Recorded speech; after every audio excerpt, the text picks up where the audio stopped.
Oke.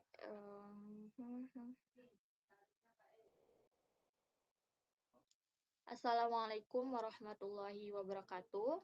I'm Suci Novita and my partner is Adisti Griselda. Here we are going to make presentation of chapter 15. Okay, next slide please. Integrating the four skills. For more than 6 decades now, research and practice in English language teaching has identified the four skills: listening, speaking, reading, and writing as of paramount importance. Jadi, dalam penelitian dan praktik dalam pengajaran bahasa Inggris sudah mengidentifikasi bahwa ada 4 keterampilan yang menjadi hal penting dalam mempelajari bahasa Inggris. Di antaranya mendengar atau listening, berbicara atau speaking, membaca atau reading, dan juga menulis atau writing. Dan selanjutnya, it is perfectly appropriate to identify language performances. The human race has passionate two forms of productive performance, oral and written, and two forms of receptive performance, oral or auditory and reading. Jadi selain itu, 4 keterampilan ini adalah menjadi hal yang sangat tepat untuk mengidentifikasi kinerja bahasa, di mana manusia itu telah membentuk 2 bentuk kinerja, di antaranya itu adalah kinerja produktif dan juga kinerja reseptif. Kinerja produktif terdiri dari lisan atau oral dan juga tulisan, sedangkan kinerja reseptif terdiri dari oral atau auditory dan juga membaca. Maka dari itu, 4 keterampilan atau skills ini menjadi pokok yang terpenting dalam mempelajari bahasa Inggris. Despite our history of treating the four skills in separate segments of curriculum, there is a recent trend toward skill integration. That is, rather than designing a curriculum to teach the many aspects of one skill, say reading, curriculum designers are taking more of a whole language approach whereby reading is treated as one of two or more integrated skills. A lesson in so-called reading a lesson in a so-called reading class under this new paradigm may include 1. A pre-reading discussion of the topic to activate schemate. 2. Listening to a lecture or a series of informative statements about the topic of passage to be read.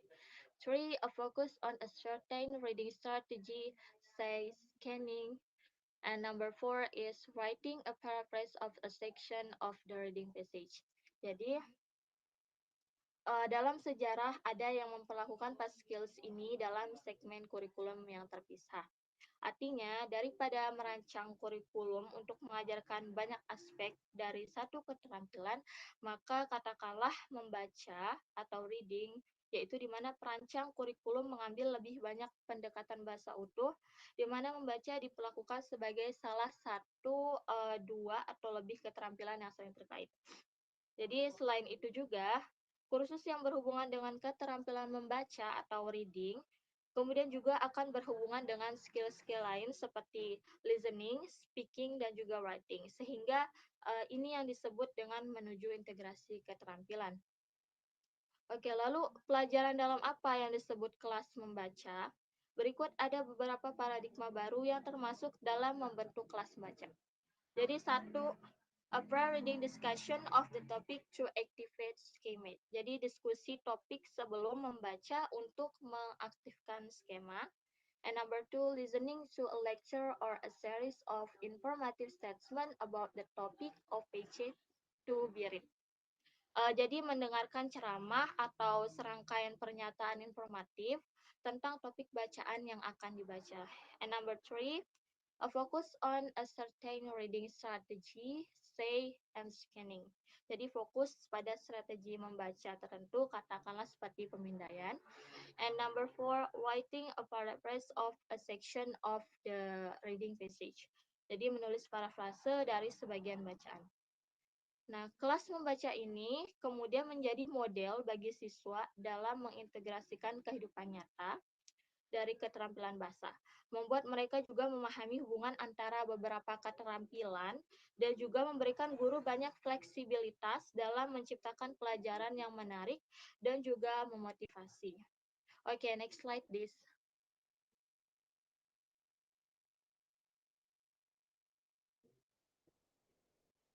This.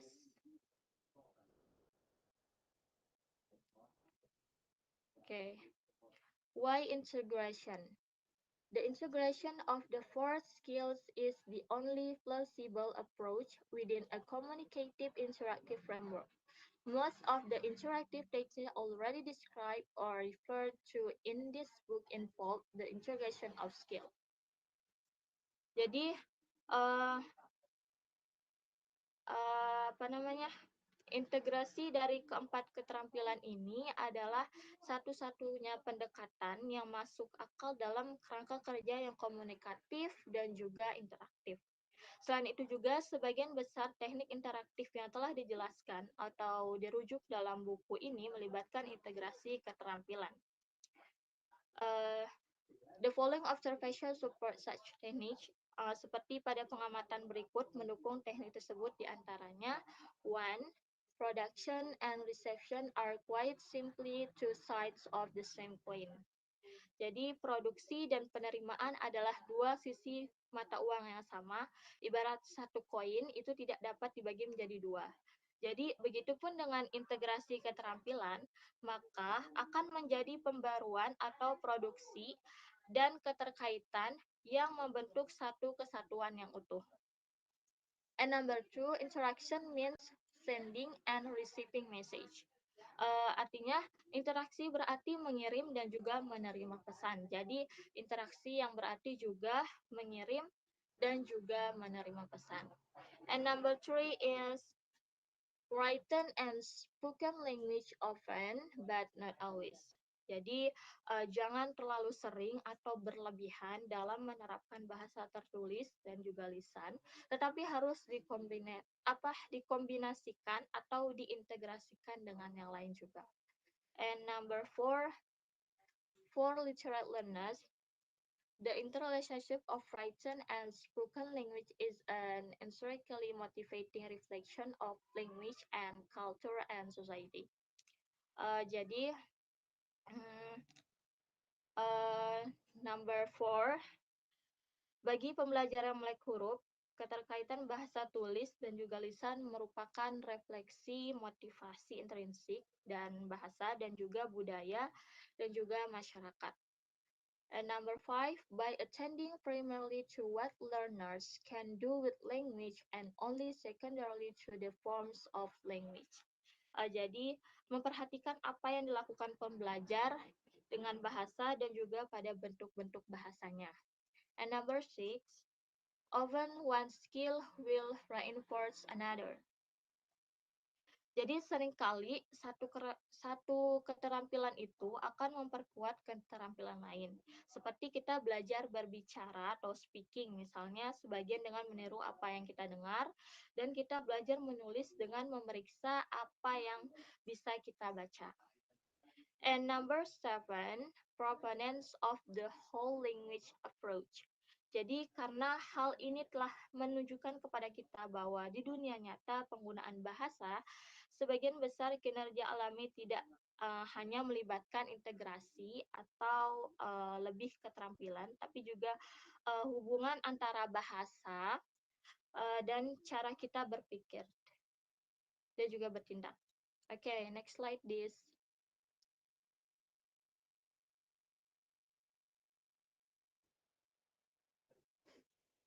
Okay, content-based instruction. The first of the 5 models of integrated skill approach is content-based instruction, or also known as content centers. Language teaching integrates the learning of some specific subject matter content with the learning of second language. Jadi yang pertama dari 5 model pendekatan keterampilan terintegrasi adalah instruksi berbasis konten. Sederhananya adalah pengajaran bahasa berbasis konten atau juga dikenal sebagai pengajaran bahasa yang berpusat pada konten. Here are example of content-based curricula. Jadi di sini ada beberapa contoh dari kurikulum uh, keterampilan integrasi berbasis konten. Jadi di sini ada beberapa contoh dari content-based curriculum atau disebut dengan kurikulum yang berdasarkan konten. Pertama adalah immersion programs for elementary school children. Yang pertama ini adalah sebagai pendukung pembelajaran immersion.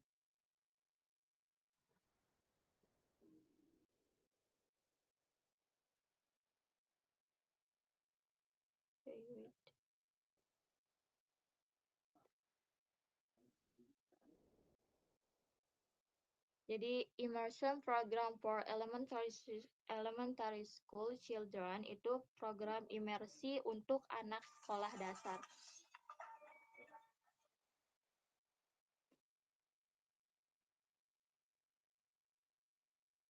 And number two, sheltered English programs are mostly found at elementary and secondary school levels. Jadi program bahasa Inggris terlindung kebanyakan ini ditemukan di tingkat sekolah dasar atau di tingkat sekolah menengah. And number three, writing across the curriculum, where writing skills in secondary school and universities are taught with the subject matter areas like biology, history, art, and etc. Jadi menulis di seluruh kurikulum di mana keterampilan menulis di sekolah menengah dan universitas diajarkan dalam bidang materi pelajaran seperti biologi, sejarah, seni, dan lain-lain. And number four, English for Specific Purpose or ESP. For example, for engineering, agriculture, or medicine. Jadi bahasa Inggris untuk keperluan khusus, misalnya untuk keperluan teknik, pertanian, atau kedokteran. It is perhaps already clear that content-based teaching allows learners to acquire knowledge and skills that transcend all the bits and pieces of language that may occupy of hours and days of analyzing in a traditional language classroom. The meaningful learning principle applies well here. Learners are focused on very useful practical objectives as the subject matter is perceived to be relevant to long-term goals. Jadi di sini juga mungkin sudah jelas bahwa pengajaran berbasis konten itu memungkinkan pembelajar untuk memperoleh pengetahuan dan juga keterampilan yang melampaui semua bagian bahasa yang mungkin juga menghabiskan waktu berjam-jam untuk menganalisis di kelas bahasa tradisional. Selain itu, prinsip belajar juga diterapkan dengan baik di sini, sehingga pembelajar juga difokuskan pada tujuan praktis yang sangat berguna karena materi pelajaran dianggap relevan dengan tujuan jangka panjang. Oke, next slide, please.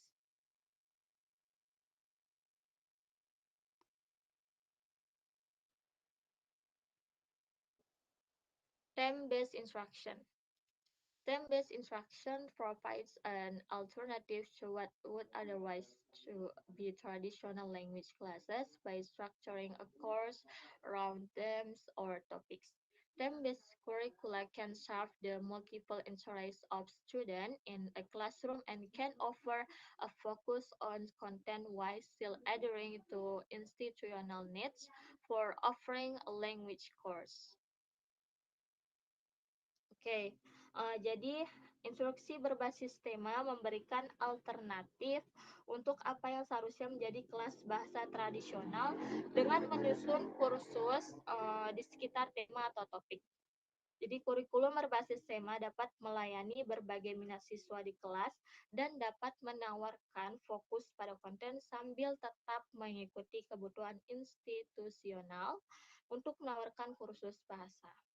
The major principles underlying both time-based and content-based instruction are um, automaticity, meaningful learning, intrinsic motivation, communicative competence. Jadi, prinsip utama yang mendasari pengajaran berbasis tema dan konten adalah otomatisasi, pembelajaran yang bermakna, uh, intrinsic motivation atau motivasi intrinsik, and kompetensi komunikatif.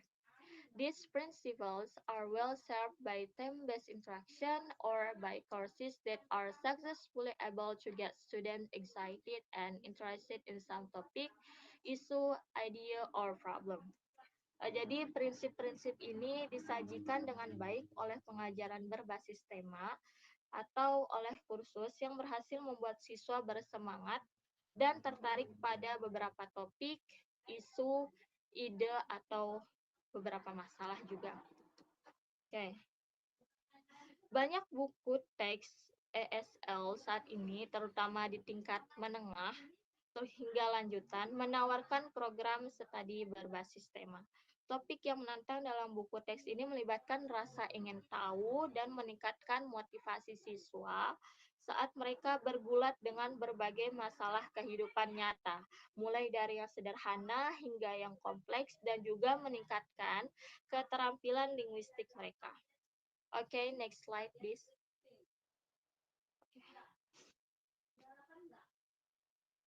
Theme-based instruction. Consider just one of an abundance of topics that have been used as themes throughout which language is taught, environmental awareness and action. For a collection of environmentally theme-based ESL activities, see Hockman, Lim Fong, and Liu 1991.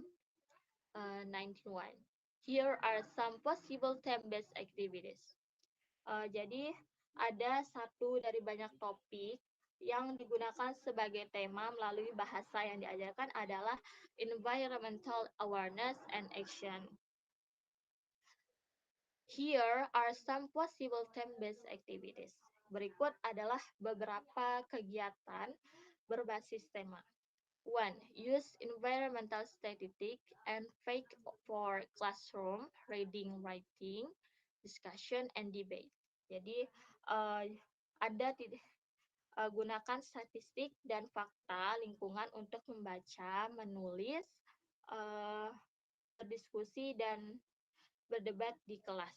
Jadi, Anda tidak perlu mencari terlalu jauh untuk menemukan informasi tentang krisis lingkungan, penelitian tentang masalah, dan petunjuk tentang apa yang dapat dilakukan individu untuk mencegah bencana global. And number 2, carry out research and writing projects. Jadi melaksanakan penelitian dan proyek penulisan. Jadi ketika silabus atau program ISL Anda membutuhkan proyek penelitian, tugas yang memotivasi secara intrinsik adalah untuk meneliti topik lingkungan. And number 3, help students create their own environmental awareness material. Jadi nomor 3 ini, mintalah siswa membuat materi kesadaran lingkungan mereka. Jadi baik ketika mengajar orang dewasa atau anak-anak, siswa pemula atau lanjutan, kita bisa mendapatkan banyak materi bahasa dan konten dari pendekatan pengalaman bahasa. Arrange field trips. Jadi nomor 4 ini mengatur kunjungan lapangan. Ini juga bisa melibatkan modul atau mungkin membaca, meneliti, pencarian fakta lainnya, dan modul ringkasan dan kesimpulan lainnya. Oke. And number 5, conduct simulation games. Melakukan game simulasi. Jadi sejumlah game simulasi sedang dibuat untuk menggunakan krisis lingkungan sebagai tema untuk membangun berbagai skenario untuk proses game. Beberapa permainan menjadi cukup rumit dengan negara-negara di dunia dan sumber daya masing-masing diwakili oleh benda-benda seperti karton telur, botol, kaleng, koran, dan sejenisnya, dan pemain dituntut untuk menyelesaikan masalah distribusi kekayaan yang tidak merata serta kontrol lingkungan. Next slide, please. Oke.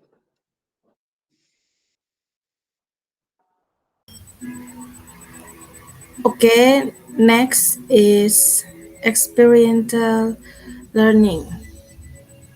Experiential learning include activities that involve left and right brain processing, that contextualize language, that integrate skills, and that lead to authentic real world goals.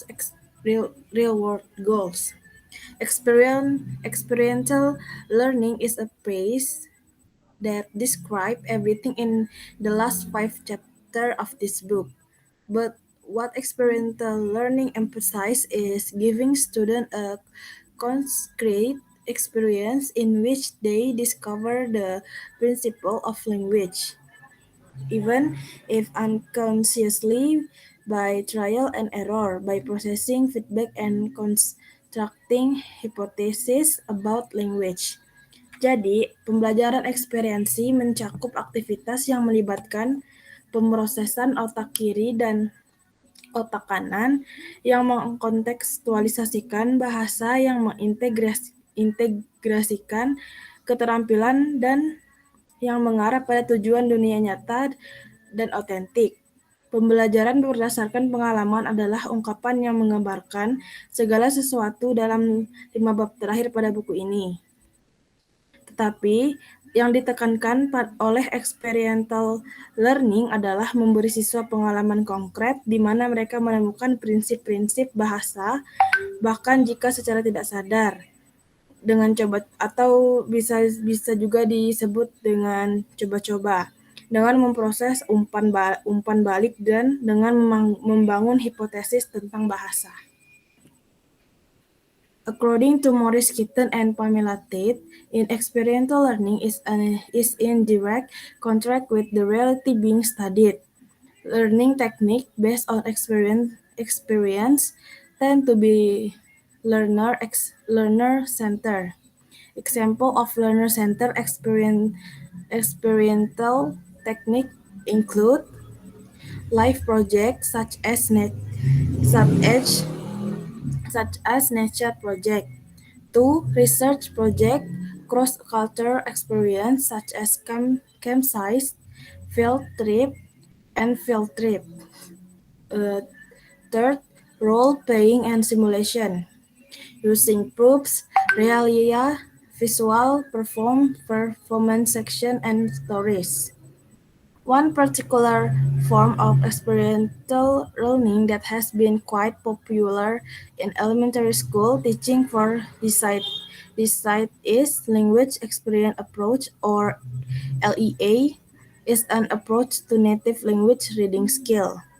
Jadi, menurut Maurice Kitten dan Pamela Tate, dalam experiential learning, pembelajaran bersentuhan langsung dengan realitas yang dipelajari. Teknik pembelajaran berdasarkan pengalaman cenderung berpusat pada peserta didik. Contoh teknik pengalaman yang berpusat pada peserta didik meliputi proyek langsung seperti proyek alam. 2. Proyek penelitian bisa juga disebut sebagai pengalaman lintas budaya seperti perkemahan dan kunjungan lapangan. Yang ketiga, permainan peran dan simulasi. Pada teknik ini menggunakan alat peraga, visual, dan sesi pertunjukan dan cerita. Pembelajaran eksperimental cenderung menekankan pada aspek motorik. Dan salah satu bentuk dari experiential learning ini yang telah cukup populer dalam pengajaran sekolah dasar selama beberapa dekade adalah language experience approach atau LEA, adalah pendekatan keterampilan membaca bahasa asli. Next, episode hypothesis. Johannin Oller said that episode hypothesis is that discourse text in any form will be easier to reproduce, understand, and remember as long as they are episodic structure.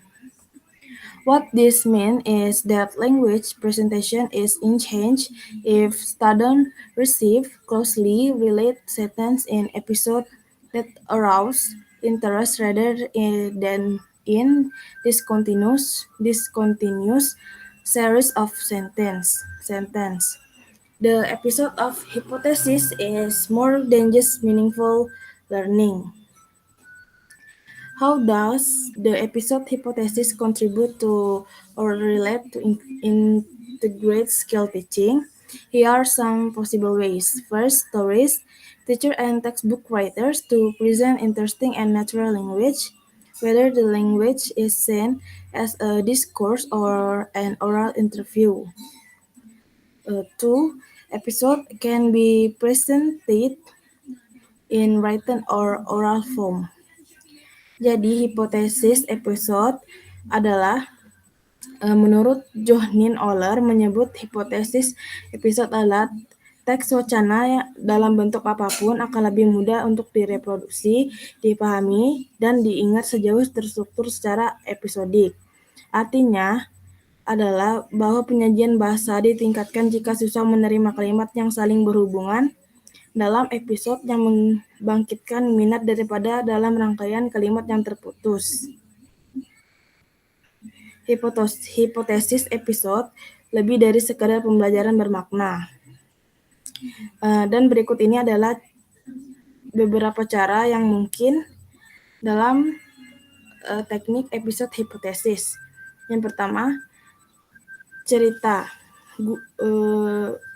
Maksudnya, misalnya, guru dan penulis teks untuk menyajikan bahasa yang menarik dan alami, baik bahasa tersebut dipandang sebagai wacana atau wawancara lisan. Yang kedua, episode dapat disajikan dalam bentuk tertulis atau lisan. Next, text-based teaching atau pengajaran berbasis tugas. Assignment-based teaching makes an important distinction between the target text. Student must complete outside the classroom and the pedagogical tasks that form the core of classroom activities.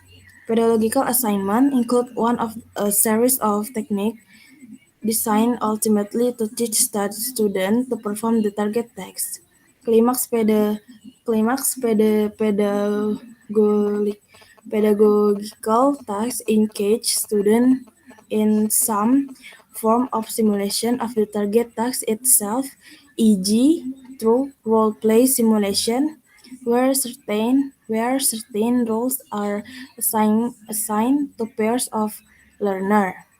Teacher and curriculum planners are asked to carefully consider the following dimension of communicative text: objective, teacher feedbacks, teacher rules, student rules, and evolution. Text-based teaching. In text-based instruction, the priority is not the piece of language, but rather the functional purpose of the language to be used. While content-based instruction focus on the content of the subject matter, text-based instruction focus on the entire set of real-world texts themselves.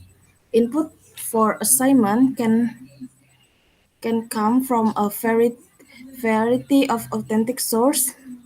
First, speech, conversation, narrative, public announcement. Two, Cantonese strip. Three, oral description, media extract, games and puzzle. And last, textbook. Pedagogical tasks specifically determine what students will do with input and what the roles of each teacher and student will be. Its evolution from an important component that determines its success and offers feedback for doing assignment with another group of students and another time.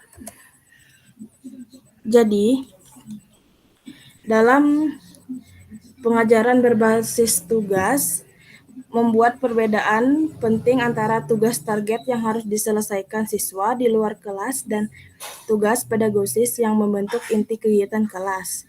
Tugas dari pedagogisis ini mencakup salah satu dari serangkaian teknik yang dirancang pada akhirnya untuk mengajar siswa untuk melakukan tugas target.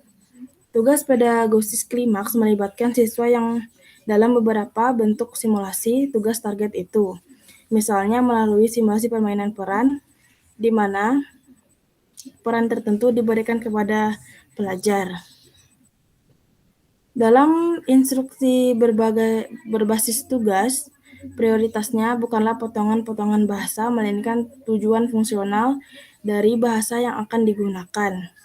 Sementara instruksi berbasis konten berfokus pada isi materi pelajaran, instruksi berbasis tugas berfokus pada seluruh rangkaian tugas dunia nyata itu sendiri. Eh, Berikut adalah masukan untuk tugas dapat berasal dari berbagai sumber otentik. Yang pertama, pidato bisa berupa percakapan, narasi, atau pengumuman publik. Strip kanton. Yang ketiga, wawancara, yaitu deskripsi lisan, ekstrak media, atau permainan, dan teka-teki. Dan buku teks. Tugas pedagogisis secara khusus menentukan apa yang dilakukan siswa dengan input dan apa peran masing-masing guru dan siswa nantinya. Evaluasinya membentuk komponen penting yang menentukan keberhasilan dan menawarkan umpan balik untuk melakukan tugas dengan kelompok siswa lain di lain waktu. Thank you. Maybe that's enough from our group 15. To Suci, let's close our presentation tonight. Okay, thank you, Adis.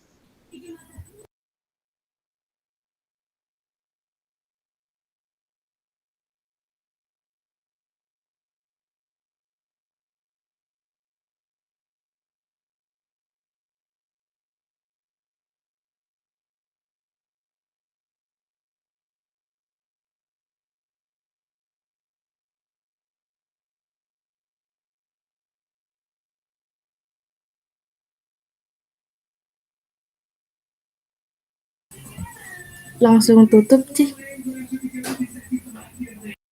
Okay. Okay, thank you for our presentation and thank you for your attention. Wassalamualaikum warahmatullahi wabarakatuh. Waalaikumsalam warahmatullahi wabarakatuh.